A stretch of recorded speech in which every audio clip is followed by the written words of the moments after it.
Hi all, welcome back to our YouTube channel PSC in text book cracker സീരീസിൻ്റെ പുതിയൊരു ക്ലാസ്സിലേക്ക് എല്ലാ കൂട്ടുകാർക്കും സ്വാഗതം. അപ്പോൾ പുതിയ ടെക്സ്റ്റ് ബുക്കൊക്കെ കുറേ പേർക്കെങ്കിലും കിട്ടിക്കാണും. ചിലർക്ക് ചില സബ്ജക്റ്റുകൾ കിട്ടിയിട്ടില്ല ഇതുവരെ ടെക്സ്റ്റ് ബുക്ക്. അപ്പോൾ ഇന്ന് ഞാൻ 9ാം ക്ലാസ്സിൻ്റെ കെമിസ്ട്രിയാണ് സ്റ്റാർട്ട് ചെയ്യുന്നത്. എനിക്ക് തോന്നുന്നു നമ്മൾ കഴിഞ്ഞ ഓൾറെഡി ഉള്ള പഴയ പുസ്തകത്തിന് 8, 9, 10 ക്ലാസ്സുകളിൽ ഞാൻ ഏറ്റവും കൂടുതൽ ക്ലാസ്സസ് അപ്ലോഡ് ചെയ്തിട്ടുള്ളത് 9ാം ക്ലാസ്സിൻ്റെ ആയിരുന്നു. കാരണം 9ാം ക്ലാസ്സിലെ കുട്ടികളായിരുന്നു ഏറ്റവും കൂടുതൽ ക്ലാസ് കണ്ട് ഫീഡ്ബാക്ക് അറിയിക്കുകയും അടുത്ത ക്ലാസ് വേണമെന്ന് ആവശ്യപ്പെടുകയും ചെയ്തുകൊണ്ടിരുന്നത് കേട്ടോ. അപ്പോൾ ആ 9 തന്നെ ഈ വർഷം മാറിയപ്പോഴത്തേക്ക് എന്തായാലും പുതിയ ക്ലാസ്സസ് ഇട്ടല്ലേ പറ്റൂ.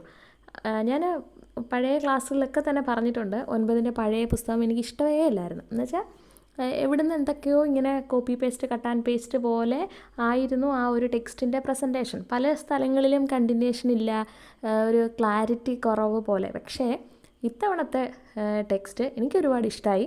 നിങ്ങൾക്ക് എന്തുവാന്ന് എന്ന് കമൻറ്റ് ബോക്സിൽ പറയുക കേട്ടോ. എന്നുവെച്ചാൽ എല്ലാം പഠിക്കാൻ നല്ലതായിട്ടുണ്ട്. പക്ഷേ ടെക്സ്റ്റിൻ്റെ ആ ഒരു പ്രസൻറ്റേഷനും രീതിയൊക്കെ ഇപ്പം ഞാൻ നോക്കിയ സബ്ജക്റ്റുകളൊക്കെ എനിക്കിഷ്ടമായി. എന്നുവെച്ചാൽ പഠിക്കാൻ ആവശ്യത്തിനുണ്ട് കേട്ടോ. പക്ഷേ അതിന് എന്തോ ഒരു ക്ലാരിറ്റി വന്നതുപോലെ എനിക്ക് ഫീൽ ചെയ്തത് കേട്ടോ. അപ്പോൾ ക്ലാരിറ്റിയും എന്തൊക്കെ അവിടെ നിന്നോട്ടെ. പിന്നെ പഴയ ടെക്സ്റ്റിലെ ആയാലും പുതിയ ടെക്സ്റ്റിലെ ആയാലും ഇപ്പോൾ ഒന്നും നമുക്ക് മാറ്റാൻ പറ്റത്തില്ലല്ലോ. ആറ്റത്തിനെയും മോളിക്യൂളിനെയും അങ്ങനെയുള്ള കാര്യങ്ങളും പഠിക്കാനുള്ളതൊന്നും നമുക്ക് അതൊക്കെ സെയിം ആണ്. പിന്നെ ആ ഒരു അറേഞ്ച്മെൻറ്റ്, പിന്നെ ചില ടോപ്പിക്കുകൾ വന്ന് ക്ലാരിറ്റി വന്നു. എനിക്കൊന്ന് കുറച്ചുകൂടി മറ്റേ എല്ലാം അങ്ങ് ഫിൽ ഇൻ ദ ബ്ലാങ്ക്സ് പോലെ അങ്ങ് കിടക്കുക. പക്ഷേ ഇപ്പോൾ ഇതിനകത്ത് പഠിക്കാനുള്ള സാധനങ്ങൾ കൂടി വന്നു. അപ്പോൾ എന്ത് തന്നെ ആയാലും അതൊക്കെ അവിടെ നിൽക്കട്ടെ. പുതിയ ക്ലാസ്സായി നല്ലതായിട്ട് പഠിക്കുക കേട്ടോ. പഠിത്തത്തിൽ പുറകോട്ടൊക്കെ നിന്നവർ തീർച്ചയായിട്ടും നിങ്ങൾക്ക് മനസ്സിലാവുന്ന ക്ലാസ്സുകളൊക്കെ എക്സ്ട്രാ സമയമൊക്കെ എടുത്ത് ഒരു ദിവസം 24 മണിക്കൂറൊന്നും പഠിക്കുകയൊന്നും വേണ്ട.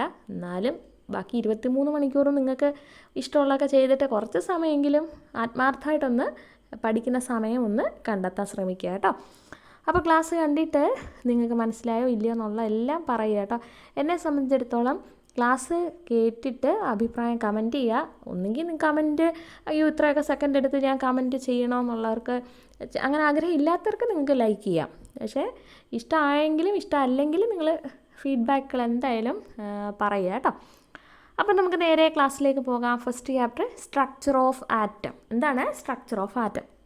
അപ്പോൾ നമുക്കറിയാം കെമിസ്ട്രി പരമായിട്ട് നമ്മൾ പറഞ്ഞു കഴിഞ്ഞാൽ എല്ലാ വസ്തുക്കളുടെയും അടിസ്ഥാന യൂണിറ്റ് എന്താണ്? നമ്മളെപ്പോഴും പറയുന്നത് ഏത് പാർട്ടിക്കിൾ വെച്ചിട്ടാണ് എല്ലാ വസ്തുക്കളും നിർമ്മിച്ചിട്ടുള്ളത്? നമ്മൾ പറയുന്നത് ആറ്റങ്ങൾ വെച്ചിട്ടാണ് നിർമ്മിച്ചിട്ടുള്ളത്. അപ്പോൾ ഈ ആറ്റം എന്ന് പറയുന്നത് നമ്മൾ ഈ പുറമേ നിന്ന് നോക്കുന്ന ആളല്ല. അതിനകത്ത് ഒരുപാട് കാര്യങ്ങളും ഉണ്ട്. പറഞ്ഞില്ല, നമ്മളിപ്പോൾ ഈ കണ്ട് വെച്ചിട്ടുള്ള നമ്മൾ ഈ പഠിക്കുന്ന ഇക്വേഷൻസ് ആയാലും എല്ലാം എത്രയോ ഡെറിവേഷൻസും എത്ര പേജ് ഡെറിവേഷൻ്റെ ഫലമായിട്ട് കിട്ടിയതാകാം.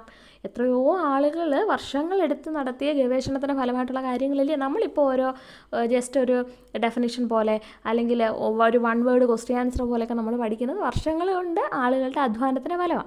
അപ്പോൾ ഇതിലും നമ്മൾ ആറ്റുമായിട്ട് ബന്ധപ്പെട്ട ഒരുപാട് എക്സ്പെരിമെൻറ്റ്, ആ എക്സ്പെരിമെൻറ്റിൽ നിന്ന് എന്തൊക്കെ കാര്യങ്ങൾ മനസ്സിലായി, അതിനെ തുടർന്നുകൊണ്ട് ബാക്കി എന്തൊക്കെ കണ്ടെത്തി എന്നൊക്കെയുള്ള കാര്യങ്ങൾ നല്ല ക്ലാരിറ്റിയോടെ പഠിക്കുകയാണ് ഈ ചാപ്റ്ററിനകത്ത് കേട്ടോ. അപ്പോൾ ആറ്റത്തിൻ്റെ മോഡൽ എന്നൊക്കെ പറയുമ്പോഴത്തേക്ക് നിങ്ങളുടെ മനസ്സിലൊരു വട്ടവും നടുക്കൊരു ബോൾ പോലൊരു സാധനം, അതിൻ്റെ ചുറ്റും കുറേ വട്ടം, അതിനകത്ത് കുറേ മുത്ത് പെറുക്കി വെച്ചേക്കുന്നത്. അപ്പോൾ നിങ്ങൾ സ്കൂളിലൊക്കെ ചാർട്ട് പേപ്പറിലൊക്കെ ഉണ്ടാക്കി വെച്ചേക്കുന്നതൊക്കെ നിങ്ങൾ കണ്ടേക്കാം ഇല്ലേ. നമ്മൾ ആദ്യം ഇവിടെ ജസ്റ്റ് ഒരു ടേബിൾ തന്നിട്ടുണ്ട്. നമുക്ക് ഏറ്റവും കൂടുതൽ ഫെമിലിയർ ആയിട്ടുള്ള വസ്തുക്കളുടെയാണ് ഷുഗർ, ഗ്ലൂക്കോസ്, വാട്ടർ. ഷുഗർ എന്ന് പറയുന്നത് അറിയാം നമുക്ക് C12, H22, O11. ഈ C carbon, H hydrogen, O oxygen എന്നറിയാമല്ലോ. അപ്പോൾ ഈ ഷുഗറിനകത്തും ഗ്ലൂക്കോസിനകത്തും ഒക്കെ എന്താ കാർബണുണ്ട്, ഹൈഡ്രജനുണ്ട്, ഓക്സിജനുണ്ട്. പക്ഷെ നിങ്ങളൊന്ന് സൂക്ഷിച്ച് നോക്കിയേ, 12 കാർബണും 22 ഹൈഡ്രജനും 11 ഓക്സിജനും കൂടെ ചേരുമ്പോൾ ഷുഗർ ഉണ്ടാവും. എന്നാൽ 6 കാർബണും 12 ഹൈഡ്രജനും 6 ഓക്സിജനും കൂടി ചേരുമ്പോഴാണ് ഗ്ലൂക്കോസ് ഉണ്ടാവുന്നത്. മക്കളെ 2 ഹൈഡ്രജനും 1 ഓക്സിജനും കൂടെ ചേരുമ്പോൾ നമുക്ക് വാട്ടർ കിട്ടും. അതേസമയം 2 ഹൈഡ്രജൻ്റെ കൂടെ 2 ഓക്സിജനും കൂടെ ചേർന്നാൽ അത് വേറെ ആളാണ്, ഹൈഡ്രജൻ പെറോക്സൈഡായിപ്പോൾ. അപ്പോൾ ഈ പറയുന്ന സാധനങ്ങളല്ല, ഇപ്പോൾ H2 ആയിക്കോട്ടെ, C6H12O6 ആയിക്കോട്ടെ, ഇതെല്ലാം ഓരോ സബ്സ്റ്റൻസിൻ്റെ മോളിക്യൂൾസാണ്. അല്ലേ? അപ്പോൾ ഇതിനകത്ത് 2 ഹൈഡ്രജൻ ആറ്റങ്ങളും 1 ഓക്സിജൻ ആറ്റം കൂടി ചേർന്നെങ്കിൽ മാത്രമേ എന്തുണ്ടാവത്തുള്ളൂ? വാട്ടർ ഉണ്ടാവത്തുള്ളൂ. അപ്പോൾ ഇപ്പം കാർബൺ, ഹൈഡ്രജൻ, ഓക്സിജൻ എല്ലാത്തിലും ഉണ്ടെന്ന് വിചാരിച്ച് അതെല്ലാം ഒരുപോലല്ല. കാര്യം എന്താ? അതിനകത്ത് ചേർന്നിട്ടുള്ള വസ്തുക്കളുടെ റേഷ്യോ ഡിഫറൻ്റ് ആണ്. ഇപ്പം H2O എന്നുള്ളത് 2:1 എന്നൊക്കെ പറഞ്ഞാൽ എന്തുവാ? 2 ഹൈഡ്രജനോട് കൂടി 1 ഓക്സിജൻ ചേരുക. ഇനി 4 ഹൈഡ്രജൻ ആണെങ്കിലോ 4ൻ്റെ കൂടെ 2 ഓക്സിജൻ ചേരുക. അതാണ് റേഷ്യോ എന്നതുകൊണ്ട് അർത്ഥമാക്കിയിരിക്കുന്നത്. അപ്പോൾ ഈ പറഞ്ഞതൊക്കെ എന്തിനു വേണ്ടിയിട്ടാണ്? മോളിക്യൂൾസ്. ഇപ്പോൾ ഈ പറയുന്ന H2O, C6, H12O6 എന്നൊക്കെ പറയുന്നത് എന്താ? തന്മാത്രകളാണ്, മോളിക്യൂൾസാണ്. ഈ മോളിക്യൂൾസ് എന്ന് പറയുന്നത് എന്തുവാ? ആറ്റങ്ങൾ ചേർന്നിട്ടല്ലേ ഉണ്ടായിരിക്കുന്നത്. 2 ഹൈഡ്രജൻ ആറ്റവും 1 ഓക്സിജൻ ആറ്റവും കൂടി ചേർന്നിട്ടാണ് വാട്ടറിൻ്റെ ഒരു മോളിക്യൂളായിട്ടുള്ള H2O ഉണ്ടായിട്ടുള്ളത്. അത്രയൊക്കെ മനസ്സിലായല്ലോ? You have seen that the molecules of each substance contain atoms combined in a particular ratio. നമ്മൾ കണ്ട് ഓരോ സബ്സ്റ്റൻസിനകത്തും ആരൊക്കെ ആറ്റങ്ങളാണോ ചേർന്നിട്ടുള്ളത് അതൊരു പ്രത്യേക റേഷ്യോയിലാണ് ചേരുന്നത്. എങ്കിൽ മാത്രമേ നമ്മൾ വിചാരിച്ച സാധനങ്ങൾ ഉണ്ടാവുകയുള്ളൂ. Molecules R particles which show all the properties of the substance and have a free existence. അതായത് സ്വതന്ത്രമായിട്ട് നിലനിൽക്കാൻ പറ്റുന്ന ഒരു വസ്തുവിൻ്റെ എല്ലാ സ്വഭാവങ്ങളും അടങ്ങിയിട്ടുള്ള ഏറ്റവും ചെറിയ ആളുകളെയാണ് നമ്മൾ എന്തെന്ന് പറയുന്നത്? മോളിക്യൂൾസ്, തന്മാത്ര എന്ന് പറയുന്നത്. ഇപ്പോൾ H2O എന്ന് പറയുന്നത് വാട്ടർ, അതായത് ജലത്തിൻ്റെ എല്ലാ സ്വഭാവങ്ങളും അടങ്ങിയിട്ടുള്ള സ്വതന്ത്രമായിട്ട് നിൽക്കാൻ കഴിയുന്ന ഏറ്റവും ചെറിയ സാധനം എന്ന് പറയുന്നത് എന്താണ്? H2O എന്ന് പറയുന്ന മോളിക്യൂളാണ്. അപ്പോൾ മോളിക്യൂൾ എന്താണെന്നുള്ളതിൻ്റെ ആ ഒരു ഡെഫിനിഷനാണ്. ജസ്റ്റ് 1 വേർഡ് നിങ്ങളത് മാർക്ക് ചെയ്ത് പഠിക്കുക. എവിടെ മുതൽ? Molecules R particles which show all the properties of the substance and have A free existence. ഇനിയും നമ്മളിപ്പോൾ കണ്ടു തൊട്ട് മുന്നേ ഉള്ള ബോക്സിൽ 3 വസ്തുക്കളുണ്ട്. ആ 3ൻ്റെ മോളിക്യൂൾസ് ഡിഫറൻറ്റാണ്. How do molecules of different substance differ? ഇതെങ്ങനെ വ്യത്യാസപ്പെട്ടേക്കുന്നത്? നമ്മൾ കണ്ട് എന്തുവാ? കോൺസ്റ്റൻറ്റ് എലമെൻറ്റ്സ് ഡിഫറെൻ്റ് ആകാം, the constant elements of the molecules. അല്ലെങ്കിലോ the ratio of the number of constituent atoms in them. ഓരോന്നിലുമുള്ള ഇപ്പം എല്ലാത്തിലും കാർബണും ഹൈഡ്രജനും ഓക്സിജനും ഉണ്ടെങ്കിൽ തന്നെയും അവയുടെ റേഷ്യോസ്, അനുപാതങ്ങൾ വ്യത്യാസമാണെങ്കിൽ വേറെ സാധനമല്ലേ കിട്ടുന്നത്? മനസ്സിലായോ? ഇപ്പം ഗ്ലൂക്കോസിനകത്തും ഷുഗറിനകത്തും കാർബൺ, ഹൈഡ്രജൻ, ഓക്സിജൻ ഉണ്ടെന്നും പറഞ്ഞിട്ട് എല്ലാം ഒരേപോലെ അല്ലല്ലോ. 12 കാർബൺ ഉള്ളിടത്ത് മറ്റേടത്ത് വേറെ 22 എണ്ണം വരും. അപ്പോൾ അങ്ങനെ എണ്ണത്തിൽ വ്യത്യാസം വരും. ആ ഒരു അംശബന്ധത്തിൽ, അനുപാതത്തിൽ വ്യത്യാസം വരും. കോൺസ്റ്റൻറ്റ് എലമെൻറ്റ്സ് സെയിം ആണെങ്കിൽ പോലും റേഷ്യോസ് ഡിഫറൻ്റ് ആകാം. അങ്ങനെയും മോളിക്യൂൾസ് എന്ത് ചെയ്യാം? ഡിഫറൻ്റ് ആകാം. ഓക്കെ, അപ്പോൾ നമുക്കറിയാം molecules are formed by atoms. ആറ്റങ്ങൾ ചേർന്നിട്ടാണ് എന്തുണ്ടായിട്ടുള്ളത്? മോളിക്യൂൾസ് ഫോം ചെയ്തിട്ടുള്ളത്. ഇനിയും നിങ്ങൾ കേട്ടിട്ടുണ്ട് ഓൾറെഡി, നിങ്ങൾ മുൻ വർഷങ്ങളിലൊക്കെ നമ്മൾ സയൻസൊക്കെ പഠിച്ചതല്ലേ. നമുക്കറിയാം ഇനിയും ആറ്റങ്ങൾ ചേർന്നിട്ടാണ് മോളിക്യൂൾസ് ഫോം ചെയ്തത്. എന്നാൽ ഈ ആറ്റങ്ങളിനകത്ത് വേറെ ആരെങ്കിലുമൊക്കെ ഉണ്ടോ? അതും മറ്റൊരു ലോകമാണ് സത്യത്തിൽ, അല്ലേ? ആറ്റങ്ങളിനകത്ത് ആരൊക്കെയുള്ളത്? അപ്പോൾ മോളിക്യൂൾസിനേക്കാളും ചെറുതാണ് ആറ്റങ്ങൾ. ആറ്റത്തിനകത്തുള്ള സാധനങ്ങൾ ആറ്റത്തിനേക്കാളും ചെറുതായിരിക്കുമല്ലോ.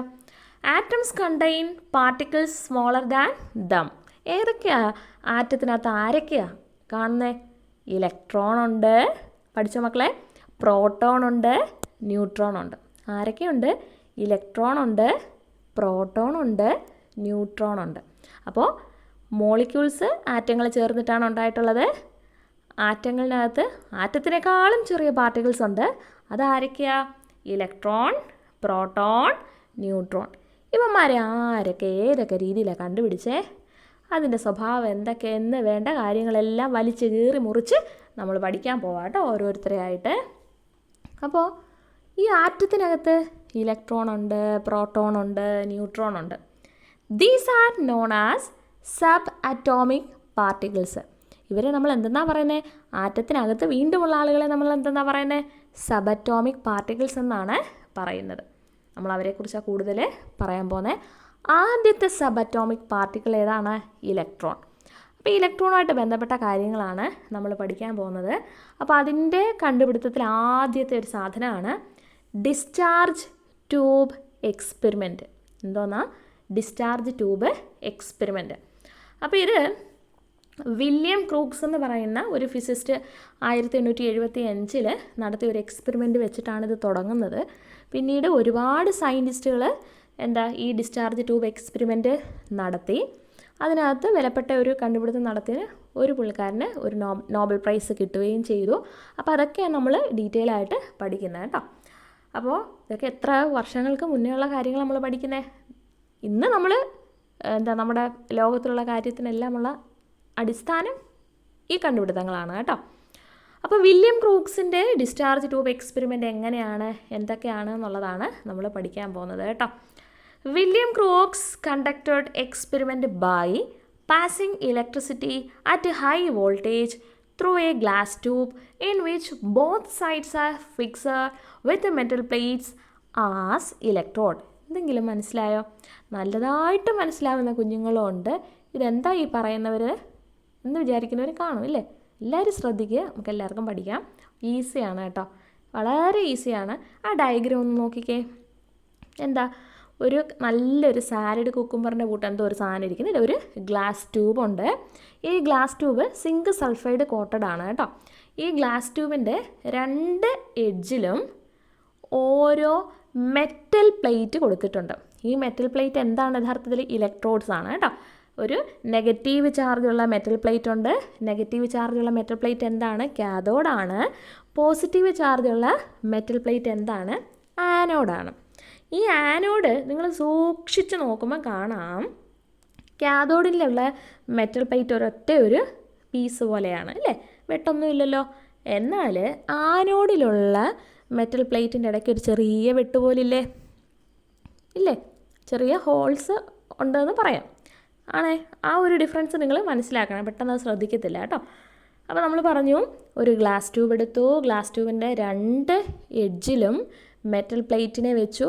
നെഗറ്റീവ് മെറ്റൽ പ്ലേറ്റ് ആണ് കാഥോഡ്, പോസിറ്റീവാണ് ആനോഡ് എന്ന് പറയുന്നത്. ഇനി ഇതിൽ കൂടി നമ്മൾ എന്ത് ചെയ്യാൻ പോവാ? Passing electricity at high voltage ഉള്ള ഇലക്ട്രിസിറ്റി ഇതിനകത്തുകൂടി പാസ് ചെയ്യാൻ പോവാം. അതിന് മുന്നേ എയർ എന്ന് പറയുന്നത് എന്താണ്? ഇൻസുലേറ്ററാണ്.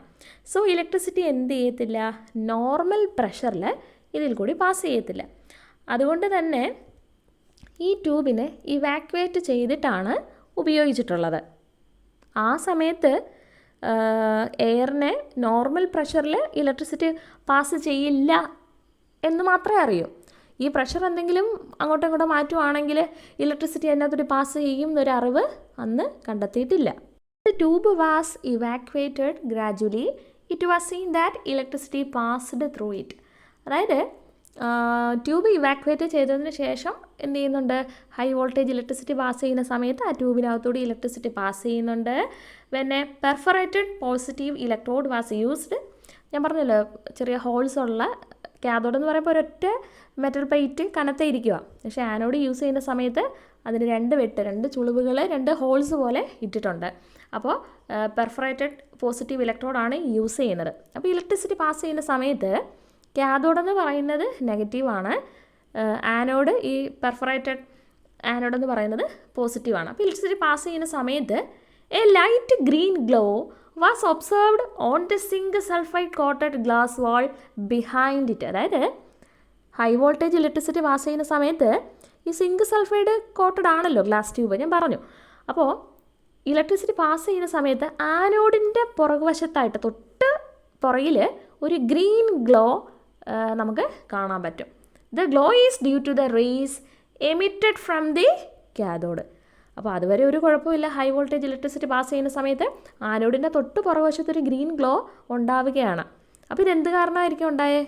കാഥോഡിൽ നിന്ന് എന്തെങ്കിലും ഒരു സാധനം, അതായത് ഇപ്പം നമ്മുടെ തൊട്ട് മുന്നേ അല്ലെങ്കിൽ നമ്മുടെ തൊട്ട് നേരെ നമ്മുടെ മുന്നിൽ ഒരാളിരിക്കുന്നത് കാരണം അയാൾ എന്തെങ്കിലും എടുത്തെറിഞ്ഞാലല്ലേ നമ്മുടെ ദേഹത്ത് വീഴത്തുള്ളൂ. അപ്പോൾ കാഥോഡിൻ്റെ തൊട്ട് നേരെയാണ് ആനോഡ് ഇരിക്കുന്നത്. അപ്പോൾ ആനോഡിൻ്റെ തൊട്ട് പുറകിലൊരു പച്ച കളർ വരണമെന്നുണ്ടെങ്കിൽ അത് കാഥോഡിൽ നിന്ന് എന്തോ സംഭവം വന്നതുകൊണ്ടാകാം, ഇല്ലേ? These rays came to be known as cathode rays. ഇതിനെ നമ്മൾ എന്തെന്ന് പറയുന്നത്? കാഥോഡ് റേസ് എന്ന് പറയുന്നത്. അപ്പോൾ ഇതിനെ തുടർന്ന് ഇങ്ങനൊരു ഗ്രീൻ ഗ്ലോ കണ്ടെത്തിയതിനെ തുടർന്ന് ഒരുപാട് സയൻറ്റിസ്റ്റുകൾ ഈ ഡിസ്ചാർജ് ട്യൂബ് എക്സ്പെരിമെൻറ്റ് കണ്ടക്ട് ചെയ്തിട്ട് ഓരോരോ പുതിയ കാര്യങ്ങൾ കണ്ടുപിടിച്ചു കേട്ടോ. അപ്പോൾ ഇതെല്ലാം 19th സെഞ്ച്വറിയിലാണല്ലോ നടക്കുന്നത്. അപ്പോൾ ഈ കണ്ടുപിടുത്തങ്ങളെല്ലാം തന്നെ 19th സെഞ്ച്വറിയിലാണല്ലോ നടക്കുന്നത്. അപ്പോൾ നമ്മൾ പറഞ്ഞു എയർ ഇൻസുലേറ്റർ ആയതുകൊണ്ട് ഹൈ ഇലക്ട്രിസിറ്റി പാസ് ചെയ്യുന്നില്ല. സോ ഇവാക്വേഷൻ ചെയ്തതിന് ശേഷമാണ് കാര്യങ്ങളൊക്കെ നടത്തിയെന്ന് പറഞ്ഞു. ഈ 19th സെഞ്ച്വറിയിൽ തന്നെ പിന്നീട് കണ്ടെത്തി ഗ്യാസസ് എന്ത് ചെയ്യുന്നുണ്ട്, ലോ പ്രഷറിൽ ഇലക്ട്രിസിറ്റി കണ്ടക്ട് ചെയ്യുന്നു. അപ്പോൾ മൈക്കിൾ ഫാരഡെ ഈ ലോ പ്രഷറിൽ ഗ്യാസസ് ഇലക്ട്രിസിറ്റി പാസ് ചെയ്യുന്ന സമയത്ത് എന്തൊക്കെ ചേഞ്ചസ് ഉണ്ടാകും എന്നുള്ള കാര്യങ്ങളൊക്കെ അദ്ദേഹം ഒരുപാട് പഠനങ്ങൾ നടത്തി കേട്ടോ. അന്ന് ഈ പറയുന്നത് പോലെ സക്ഷൻ പമ്പുകളോ അല്ലെങ്കിൽ നല്ല ഡിസ്ചാർജ് ട്യൂബുകളോ ഒന്നും അവൈലബിൾ അല്ലായിരുന്നു. പിന്നീട് ഹെൻറിച്ച് ഗെയ്സ്ലർ എന്ന് പറയുന്ന ഒരു സയൻറ്റിസ്റ്റ് ഈ സക്ഷൻ പമ്പുകളും ഡിസ്ചാർജ് ട്യൂബൊക്കെ ഒന്നുകൂടെ മോഡിഫൈ ചെയ്ത് ഡെവലപ്പ് ചെയ്ത് അതിനുശേഷം ജൂലിയസ് പ്ലക്കർ എന്ന് പറയുന്ന ഒരു സയൻറ്റിസ്റ്റ് ഈ പറയുന്ന സക്ഷൻ ഡെവലപ്പ് ചെയ്തിട്ടുള്ള മോഡിഫൈ ചെയ്തിട്ടുള്ള ഡിസ്ചാർജ് ട്യൂബും സക്ഷൻ പമ്പുകളും കൊണ്ടൊക്കെ ഒരുപാട് എക്സ്പെരിമെൻറ്റ് നടത്തി. അദ്ദേഹം എന്ത് ചെയ്തു, ഈ കാഥോഡിന് ഓപ്പോസിറ്റുള്ള ആനോഡിൻ്റെ ബാക്കിൽ ഈ ഒരു ഗ്ലോ വരുന്നത് ഒരു മാഗ്നറ്റിൻ്റെ പ്രസൻസിൽ ഈ ഗ്ലോയ്ക്ക് വേരിയേഷൻ വരുന്നു എന്നുള്ളത് ആര് കണ്ടെത്തി, ജൂലിയസ് പ്ലക്കർ കണ്ടെത്തി കേട്ടോ. ലാസ്റ്റ് ജോൺ വില്യംസും അതുപോലെ യൂഗൻ ഗോൾഡ്സ്റ്റീനും ഈ ഒരു ഡിസ്ചാർജ് ട്യൂബ് എക്സ്പെരിമെൻറ്റ് അവരും ഇതേ കുറേ പഠനങ്ങൾ വീണ്ടും ചെയ്ത് പുതിയ കാര്യങ്ങൾ കണ്ടെത്താൻ വേണ്ടിയിട്ട് കേട്ടോ. അപ്പോൾ അവർക്ക് മനസ്സിലായി എന്തൊക്കെയോ ചില റേസ് കാഥോഡിൽ നിന്ന് വരുന്നത് കൊണ്ടാണ് ആനോഡിൻ്റെ ബാക്കിൽ ഇങ്ങനെ ഒരു ഗ്രീൻ ഗ്ലോ ഉണ്ടാവാൻ കാരണമെന്ന് ആര് കണ്ടെത്തി, ജോൺ വില്യംസും യൂഗൻ ഗോൾഡ്സ്റ്റീനും കേട്ടോ. അപ്പോൾ കാഥോഡിൽ നിന്ന് ഏതോ ഒരു റേസ് ആനോഡിലേക്ക് വരുന്നത് കൊണ്ടാണ് they discovered that some rays originating from the cathode were responsible for this glow. അപ്പോൾ നമ്മൾ പറഞ്ഞു കാഥോഡിൽ നിന്ന് വരുന്ന റേസിനെ നമ്മൾ എന്തെന്നാണ് പറയുന്നത്, കാഥോഡ് റേസ് എന്നാണ് പറയുന്നത്. അപ്പോൾ നിങ്ങൾക്ക് ഞാൻ ഇതുവരെ പറഞ്ഞതിൽ നിന്നും എക്സാമിന് അറിയാലോ, ടീച്ചേഴ്സ് ടെസ്റ്റ് പേപ്പർ ഇടും, സ്കൂളിൽ നിങ്ങൾക്ക് ഓണത്തിനൊക്കെ എക്സാം വരും. അപ്പോൾ ഇതിനൊക്കെ നിങ്ങൾക്ക് മോളിക്യൂൾസ് 1 വേർഡ് ഞാൻ പറഞ്ഞു, സബ് അറ്റോമിക് പാർട്ടിക്കിൾസ് പഠിക്കണം, 1 വേർഡ് പഠിക്കണം. പിന്നെ വില്യം ക്രോക്സിൻ്റെ ഡിസ്ചാർജ് ട്യൂബ് എക്സ്പെരിമെൻറ്റിൻ്റെ അറേഞ്ച്മെൻറ്റ്, ആ ഒരു എക്സ്പെരിമെൻറ്റ് സെറ്റപ്പ് എന്താണ് എന്നുള്ളത്, ആ ഒരു ഡയഗ്രാം, അതിൻ്റെ ഒരു പ്രൊസീജിയേഴ്സും കാര്യങ്ങളൊക്കെ എന്താണ്. Glass tube, zinc sulphide coated glass ട്യൂബിൻ്റെ 2 എഡ്ജിലും മെറ്റൽ പ്ലേറ്റിനെ ഇലക്ട്രോഡായിട്ട് പ്ലേസ് ചെയ്തു. ഒന്ന് പോസിറ്റീവ് ഒന്ന് നെഗറ്റീവാണ്. ഹൈ വോൾട്ടേജ് ഇലക്ട്രിസിറ്റിയെ പാസ് ചെയ്തു. ആ സമയത്ത് സിങ്ക് സൾഫൈഡ് കോട്ടഡ് ഗ്ലാസ് ട്യൂബിൽ, അതായത് ആനോഡിൻ്റെ ബാക്കിൽ എന്ത് ചെയ്യും, ഒരു ഗ്രീൻ ഗ്ലോ കാണാൻ പറ്റും. ആ ഒരു റേസിനെ നമ്മൾ എന്തെന്ന് പറഞ്ഞത്, കാഥോഡ് റേസ് എന്ന് പറഞ്ഞു. ഇത്രയൊരു സാധനങ്ങൾ എഴുതാൻ, സ്വന്തമായിട്ടൊരു സെൻറ്റൻസിൽ എഴുതാൻ അറിയണം കേട്ടോ. ഇനി ഉറപ്പായിട്ടും പഠിച്ചിരിക്കേണ്ട സാധനമാണ് അടുത്തത്, main characteristics of cathode rays. Okay, അതും ഇങ്ങനെ ഞാൻ പറഞ്ഞില്ല, ഇങ്ങനെ ഓരോ എക്സ്പെരിമെൻറ്റ് ചെയ്യുന്നതിൻ്റെ ഫലമായിട്ടാണ്. അപ്പോൾ നമുക്ക് എന്തൊക്കെയാണ് ഈ ഗ്രീൻ ഗ്ലോയ്ക്ക് കാരണമായിട്ടുള്ള കാഥോഡ് റേസിൻ്റെ പ്രോപ്പർട്ടീസ്, ക്യാരക്ടറിസ്റ്റിക്സ് എന്നുള്ളതാണ് നമ്മൾ നോക്കുന്നത്.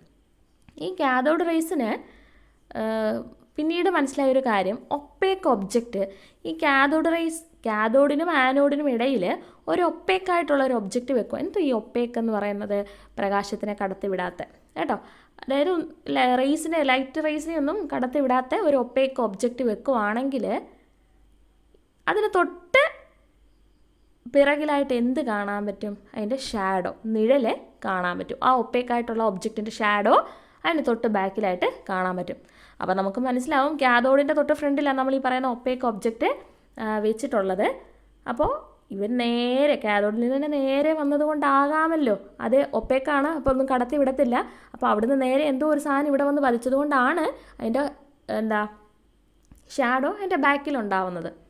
സോ നമുക്ക് പറയാം cathode rays travel in straight lines എന്നുള്ളത്. Okay, cathode rays cast shadows of opaque object placed in its path indicating that cathode rays travel in straight line. Okay, first property അതാണ്. എങ്ങനെ അത് മനസ്സിലാക്കി എന്നുള്ളത് ഫുള്ള് പഠിക്കണം കേട്ടോ. അടുത്തത്, ഒരു പാഡിൽ വീല് നമ്മൾ പ്ലേസ് ചെയ്യുവാണെങ്കിൽ റൊട്ടേറ്റ് ചെയ്യുന്നത്, ഈ ഇലക്ട്രിസിറ്റി പാസ് ചെയ്യുന്ന സമയത്ത് കാഥോഡ് റേസ് തീർച്ചയായിട്ടും ഉണ്ടാവും. ആ സമയത്ത് എന്തോ ഒരു സാധനം ഈ ഒരു പാഡിൽ വീലിനെ എന്ത് ചെയ്യുന്നുണ്ട്, റൊട്ടേറ്റ് ചെയ്യുന്നുണ്ട്. അപ്പോൾ മനസ്സിലാവും ആ വരുന്ന സാധനത്തിന് എന്തോ ഒരു മാസ് ഉള്ളത് കൊണ്ടാണല്ലോ അതിങ്ങനെ തെള്ളുന്ന സമയത്ത് ഇത് റൊട്ടേറ്റ് ചെയ്യുന്നത്. If a small paddle wheel is placed in the path of the cathode rays, it rotates. Thus, we can understand that particles in the cathode rays have mass. അപ്പോൾ നമ്മൾ പറഞ്ഞു cathode rays travel in straight line എന്ന് പറഞ്ഞു. അടുത്ത പ്രോപ്പർട്ടിയാണ് cathode rays have mass. ആ വരുന്ന റേസിന് എന്തോ ഒരു മാസ് ഉണ്ട്. ഓക്കെ, അടുത്തത് ഈ രണ്ട് സൈഡിലും, ട്യൂബിൻ്റെ രണ്ട് സൈഡിലും ഇലക്ട്രിക് ഫീൽഡ് നമ്മൾ അപ്ലൈ ചെയ്യുവാണെങ്കിൽ, when an electric field is applied on both sides of the rays, they are found to be attracted towards the positive side. അപ്പോൾ ഈ ഗ്ലാസ് ട്യൂബിൻ്റെ റേസ് ഗ്ലാസ് ട്യൂബിനകത്തൂടെ പോവാണല്ലോ, high voltage current electricity pass ചെയ്യുമ്പോൾ. അപ്പോൾ ഈ സമയത്ത് രണ്ട് സൈഡിലും ഇലക്ട്രിക് ഫീൽഡ് അപ്ലൈ ചെയ്യുവാണെങ്കിൽ ഈ വരുന്ന റേസ് എങ്ങോട്ടാണ് പോകുന്നത്? പോസിറ്റീവ് സൈഡിലേക്കാണ് പോകുന്നത്. അതിൻ്റെ അർത്ഥം എന്താ? നിങ്ങൾക്കറിയാവുന്ന കാര്യങ്ങളാണ്. ലൈക്ക് പോൾസ് എന്ത് ചെയ്യും? റിപ്പൽ ചെയ്യും. അൺലൈക്ക് പോൾസ് അട്രാക്റ്റ് ചെയ്യും. ഒരു പോസിറ്റീവും നെഗറ്റീവും കൂടി എന്ത് ചെയ്യത്തുള്ളൂ? അട്രാക്റ്റ് ചെയ്യത്തുള്ളൂ. പോസിറ്റീവും എന്ത് ചെയ്യും? രണ്ട് വഴിക്ക് പോകും. നെഗറ്റീവും രണ്ട് വഴിക്ക് പോകും. അപ്പോൾ ഇവിടെ ഇലക്ട്രിക് ഫീൽഡ് അപ്ലൈ ചെയ്തു രണ്ട് സൈഡിലും. പോസിറ്റീവ് സൈഡിലേക്കാണ് കാഥോഡ് റേസ് പോകുന്നെങ്കിൽ കാഥോഡ് റേസിൻ്റെ ചാർജ് എന്തായിരിക്കും? പറ. നെഗറ്റീവ് അല്ലേ? ആരെങ്കിലും ഉറങ്ങിയെങ്കിൽ കുടഞ്ഞ് എണീക്കണം കേട്ടോ. നമുക്ക് ബാക്കി പഠിക്കണ്ടേ, ശ്രദ്ധിച്ചിരിക്കണം കേട്ടോ. നിങ്ങൾക്ക് ബോറടിക്കുന്നുണ്ടെങ്കിൽ ക്ലാസ് സ്കിപ്പ് ചെയ്യുക, പിന്നീട് എപ്പോഴെങ്കിലും ഫ്രഷ് ആയിട്ട് മൈൻഡോട് കൂടിയിട്ട് കേൾക്കുക. ഫോണൊക്കെ ഓൺ ചെയ്ത് സൈഡിൽ വെക്കുവാണെങ്കിൽ സുഖമായിട്ട് ഞാൻ താരാട്ട് പാടുന്ന പോലെ നിങ്ങൾക്ക് തോന്നും. എന്നിട്ട് നിങ്ങളങ്ങ് ഉറങ്ങിപ്പോകും കേട്ടോ. Okay, from this we can infer that cathode rays have negative charge. കണ്ടോ, ഡയഗ്രാം കറക്റ്റായിട്ട് കൊടുത്തിട്ടുണ്ട്. കാഥോഡ് റേസ് പോകുന്ന സമയത്ത് നെഗറ്റീവ് ഇലക്ട്രിക് ഫീൽഡും പോസിറ്റീവ് ഇലക്ട്രിക് ഫീൽഡും കൊടുക്കുന്ന സമയത്ത് കാഥോഡ് റേസ് എങ്ങോട്ടാണ് പോകുന്നത്? പോസിറ്റീവ്. അപ്പോൾ കാഥോഡ് റേസ് എന്ത് ചാർജ് ആയിരിക്കും? നെഗറ്റീവ് ചാർജ് കേട്ടോ. അതുപോലെ തന്നെ കാഥോഡ് റേസ് മാഗ്നറ്റിക് ഫീൽഡിൻ്റെ പ്രസൻസിൽ എന്ത് ചെയ്യുന്നുണ്ട്? ഡിഫ്ലക്റ്റ് ചെയ്യുന്നുണ്ട്. അത് അടുത്ത പ്രോപ്പർട്ടി. അപ്പം സ്ട്രെയിറ്റ് ലൈനിലാണെന്ന് നമ്മൾ പറഞ്ഞു, മാസ് ഉണ്ടെന്ന് നമ്മൾ പറഞ്ഞു, അതേപോലെ നെഗറ്റീവ് ചാർജ് ആണെന്ന് നമ്മൾ പറഞ്ഞു. അതുപോലെ തന്നെ the path of the cathode raise gets deflected in the magnetic field also. അത് പഠിക്കണം കേട്ടോ. പിന്നീട് അപ്പോൾ നമ്മളിപ്പം എയർ വെച്ചിട്ട് പറഞ്ഞു, പിന്നെ ഓരോരോ ഗ്യാസസ് ഫില്ല് ചെയ്യാമല്ലോ. The properties of the cathode rays do not change on changing the gas inside the tube or the metals with which the electrodes are made. നമ്മൾ പറഞ്ഞ് മെറ്റൽ പ്ലേറ്റിനെ ഇലക്ട്രോഡായിട്ടാണ് വെച്ചിട്ടുള്ളത്. അപ്പോൾ ഈ മെറ്റലിന് പകരം ഇപ്പോൾ ഉപയോഗിക്കുന്ന മെറ്റൽ പിന്നെ ഉപയോഗിക്കണം എന്നില്ലല്ലോ. അപ്പോൾ ഏതൊക്കെ മെറ്റൽ മാറ്റിമറിച്ച് നോക്കിയിട്ടും ഇതിനകത്ത് ഫില്ല് ചെയ്യുന്ന ഗ്യാസസിനെയും മാറ്റി നോക്കിയിട്ടും ഈ പറയുന്ന പ്രോപ്പർട്ടീസിനൊന്നും യാതൊരു ചേഞ്ചസും ഇല്ല. അതിൻ്റെ അർത്ഥം എന്താ? എല്ലാത്തിലും അപ്പം ഒരേ സംഭവം തന്നെയാണ് അല്ലേ? This indicates that the particles in the cathode raise are present in all the substance. എല്ലാ സബ്സ്റ്റൻസിലുള്ള കാഥോഡ് റേസിനകത്തും ഉള്ള ആളുകൾ സെയിമാണ്. അതാണ് നമുക്ക് മനസ്സിലായത്. These particles are electrons. അപ്പോൾ ഈ കാഥോഡ് റേസിനകത്ത് എന്തൊക്കെ ഒരു സാധനം ഉണ്ടല്ലോ, ഒരു പാർട്ടിക്കിൾസ് ഉണ്ടല്ലോ. അപ്പോൾ അതെന്താ നമ്മൾ പറഞ്ഞ അവന്? ഇലക്ട്രോൺസ്. അപ്പോൾ ഇലക്ട്രോൺസിനെ കണ്ടെത്തിയതാണ് ഈ കുറേ എക്സ്പെരിമെൻ്റ് വഴിയിട്ട് കേട്ടോ. പിന്നീട് ജെ തോംസൺ എന്ന് പറയുന്ന സയൻറ്റിസ്റ്റാണ് ഇലക്ട്രിക്കൽ ചാർജും ഇലക്ട്രോണിൻ്റെ മാസും തമ്മിലുള്ള റേഷ്യോ കറക്റ്റായിട്ട് ഡിറ്റർമൈൻ ചെയ്യുന്നത്. എന്താണ് ജെ തോംസൺ എന്ത് ചെയ്തു?